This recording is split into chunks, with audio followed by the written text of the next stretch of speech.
दतिया का दंगल अब मोहन यादव कैसे साधेंगे? पहला उपचुनाव, पहली बड़ी राजनीतिक परीक्षा। क्या नए बॉस पुराने दिग्गजों को साथ लेकर चल पाएंगे? नमस्कार, मैं हूं आशुतोष शर्मा। आप देख रहे हैं राजधानी तक। कहते हैं राजगद्दी पर बैठना जितना मुश्किल होता है, उससे कहीं ज्यादा मुश्किल होता है पूरे राजपाट को साथ लेकर चलना। मध्य प्रदेश की राजनीति में शायद यही दौर मुख्यमंत्री डॉक्टर मोहन यादव के सामने है। दतिया का उपचुनाव अब सिर्फ एक विधानसभा सीट का चुनाव नहीं रहा।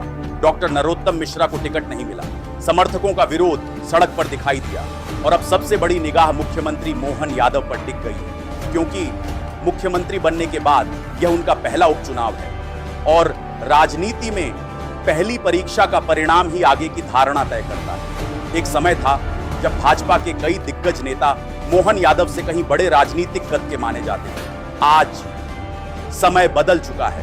वही दिग्गज अब मुख्यमंत्री मोहन यादव के नेतृत्व में काम कर रहे हैं, यानी ऑफिस वही है लेकिन बॉस बदल चुका है। अब सवाल यह नहीं है कि टिकट किसे मिला, सवाल यह है कि टिकट न मिलने के बाद पार्टी को कौन संभालेगा।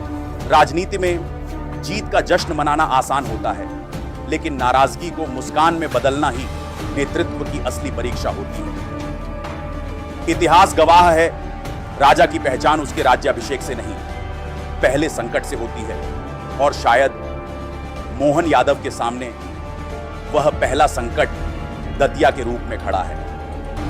अब पूरे मध्य प्रदेश की निगाहें दतिया के नतीजे पर कम, मुख्यमंत्री के फैसले पर ज्यादा हैं, क्योंकि चुनाव एक सीट का है लेकिन संदेश पूरे प्रदेश में जाएगा। कहते हैं नाव किनारे पर नहीं, भंवर में चलाने वाले को ही असली नाविक कहा जाता है। अब देखना होगा दतिया मोहन यादव के नेतृत्व की पहली बड़ी सफलता बनेगा या पहली बड़ी चुनौती। अगर राजनीति की सिर्फ खबर नहीं बल्कि उसके पीछे की राजनीति भी समझना चाहते हैं तो राजधानी तक को फॉलो जरूर कीजिए, क्योंकि यहां सिर्फ सुर्खियां नहीं, सियासत की परतें भी खुलती हैं। मैं हूं आशुतोष शर्मा। नमस्कार।